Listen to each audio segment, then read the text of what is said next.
Barn nhw ddweud wrtho cyn y llawdriniaeth diwetha fod na siawns ella fyswn i ddim yn tynnu drwad. Cyn mynd i fewn am y llawdriniaeth, oedd Becky fi'n deud hwyl fawr wrth yn gilydd. O hwnna'n anodd.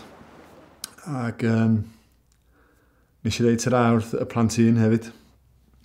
Esbonio iddyn nhw y posibiliadau bod dad yn mynd i fod yn mynd trwy'r llawdriniaeth yma, bod yna bosibilrwydd fyswn i'n marw. Ddaru nhw ddelio'n dda iawn efo fo. Gathon ni fwyd fel teulu efo'n gilydd allan.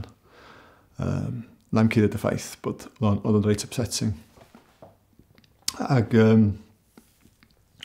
bore o'n i'n mynd i Lerpwl i gael y llawdriniaeth, deud tyra wrth rogi bach. Oedd hwnnw'n anodd ofnadwy. Ond nes i ddim dangos iddyn nhw bod fi achos ar y pryd mi o'n i hefyd yn teimlo'n benderfynol na mi fyddai'n dod adre. O rhaid i fi feddwl fel dwi'n meddwl, mwyn bod yn gryf, mwyn fi'n hun.